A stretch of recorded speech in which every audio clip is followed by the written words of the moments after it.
वचनं मधुरं चरितं मधुरं वसनं मधुरं वलितं मधुरं चलितं मधुरं भ्रमितं मधुरं मधुराधिपतेरखिलं मधुरम। ओम नमः शिवाय।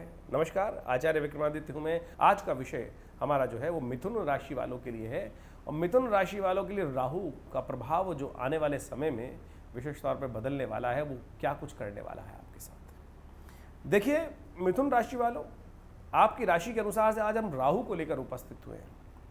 वैसे तो मिथुन राशि वालों को एक बात समझ लेनी चाहिए कि उनकी राशि के अनुसार से इस वक्त जो ग्रहों का प्रभाव चल रहा है वो बड़ा राहु के दृष्टिकोण से तो बहुत अच्छा चल रहा है। राहु आपके जिस प्रकार से चल रहे थे, कई प्रकार से फलित देने के योग बना रहे थे, लेकिन राहु और बृहस्पति का सबसे गुरु चांडाल योग बना है, ये मुख्य समस्या का कारण बन गया होगा। इसने कई प्रकार से आपके जीवन में जो राहु का सुख का योग था, जो करीब करीब बनने का आरंभ हुआ था, राहु सबसे बढ़िया सबसे बढ़िया माने जाते हैं तृतीय भाव में और साथ साथ एकादशवें भाव में। इन दोनों भावों में राहु का सबसे सुंदर प्रभाव ज्योतिष के दृष्टिकोण से देखा जाता है कि वैसे तो समस्त और सब प्रभावों में राहु हमेशा नुकसान ही देने के योग बनाते हैं। 12/4/2022 को राहु गोचर के दृष्टिकोण चलते चलते यहाँ आ गए थे, मेष राशि में दृष्टिकोण होकर आपके एकादशवें भाव में स्थित हो गए थे और उसके बाद से वहाँ चलते रहे। 18 महीने का करीब 17.5 महीने का करीब का समय रहा। 30 तारीख को राहु बदल जाएंगे। इसके बाद राहु आपके विशेष तौर पर दशम भाव में जाने के योग बनाएंगे और दशम भाव में जाकर भी राहु आपके लिए अच्छे योग बना सकते हैं, लेकिन उसके सूत्र को यदि आप समझ जाएं, एक बात का ध्यान रखिएगा, परिवर्तन आपके लिए बहुत महत्वपूर्ण रहेगा, राहु का परिवर्तन। लेकिन इस राहु के शुभ प्रभाव को भी बृहस्पति ने वहां आकर गुरु चांडल, वैसे तो एकादशवें गोचर में एकादशवें भाव में भी बृहस्पति खराब नहीं होता है, लेकिन वहां राहु के साथ बृहस्पति का योग हो जाने के कारण से कई प्रकार की समस्याएं उत्पन्न करने के योग बन गए। जैसे बच्चों के संबंध में विशेष तौर पर खराबी उत्पन्न कर दी, स्वास्थ्य के संबंध में, विचार के संबंध में, बुद्धि के संबंध में राहु और जो प्रभाव बृहस्पति का और जो केतु का संबंध बना, उसके कारण से संतान में, बुद्धि में, व्यापार में ये कई प्रकार की समस्याओं उत्पन्न करने के योग बन गए। तो उसके कारण से बने ऐसे में कुछ उपाय हैं। देखिए अब ये परिवर्तन की स्थिति जा रही है। राहु बदलकर आपके एकादशवें भाव से दशम भाव में जाने के योग बना रहे हैं आपकी राशि के अनुसार से। जब वो मेष से निकल कर मीन राशि में जाएंगे और तब विशेष तौर पर आपको बड़े सावधानी के साथ चलने की जरूरत है।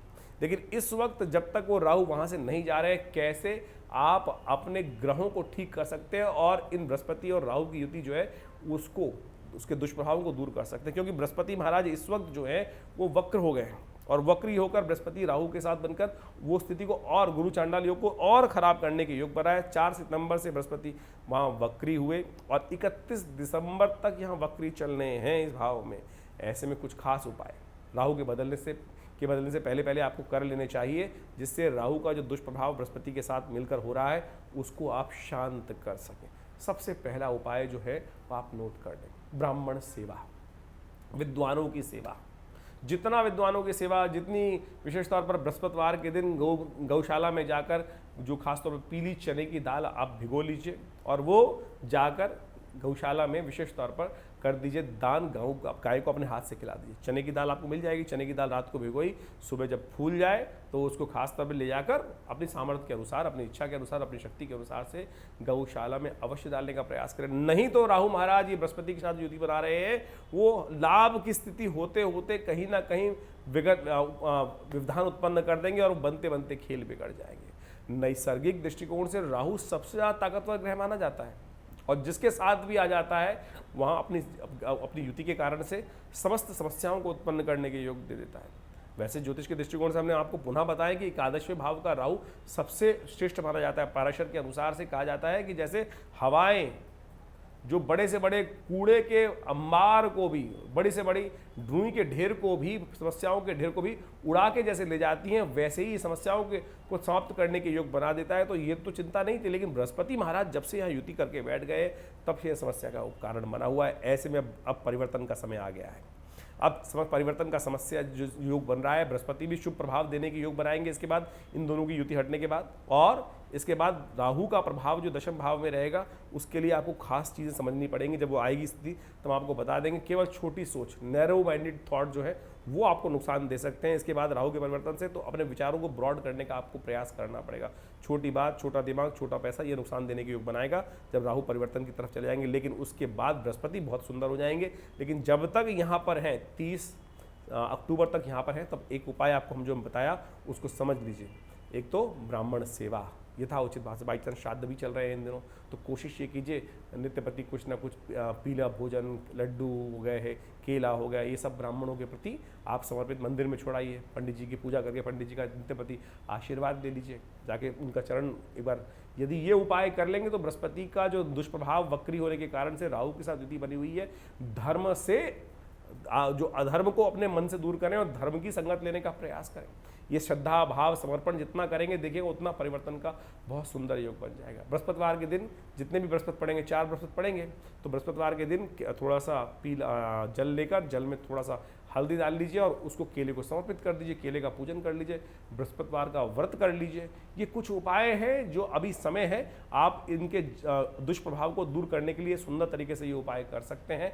और इसके द्वारा देखिएगा आपकी बुद्धि में परिवर्तन, संतान के लिए जो कष्ट होने के योग चल रहे हैं उसमें परिवर्तन का योग बन जाएगा। लाभ की स्थिति बहुत सुंदर हो जाएगी। जिन जगहों से आपको नहीं पूर्ण लाभ मिल पा रहा है, कष्ट के दिक्कत चल रहे हैं, तो ये छोटे छोटे दैविक उपाय हैं, इनको कर कर आप बड़ी सुंदर तरीके से कष्ट को दूर करने का योग बना सकते हैं। तो ये हमने जो आपके सामने बात रखी है, इसको अवश्य करने का प्रयास करें। एक उपाय और कर सकते हैं, जो उपाय बहुत कल्याणकारी रहेगा, आप अवश्य करने का प्रयास कीजिए। शाम के समय 4 पूजा वाले नारियल लेकर चलते पानी में प्रवाहित कर दिया कीजिए। यह बहुत सुंदर तरीके से आपको लाभ देने के योग बनाएगा। नहीं तो आम झगड़े, कष्ट देने के योग लगातार बनते रहेंगे, कष्ट वही देने के योग बनाएंगे। तो अवश्य ये उपाय धीरे धीरे कर कर आप अपने समस्याओं को दूर करने के योग बनाएं।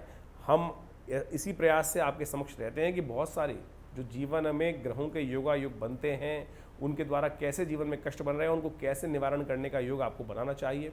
तो इसीलिए हमने ये वीडियो आपके समक्ष उपस्थित किया मिथुन राशि वालों के लिए। तो आप इन सब चीज़ों को करें, कल्याण का योग प्रशस्त होगा और बहुत सुंदर तरीके से कष्ट दूर होने के योग बन जाएंगे।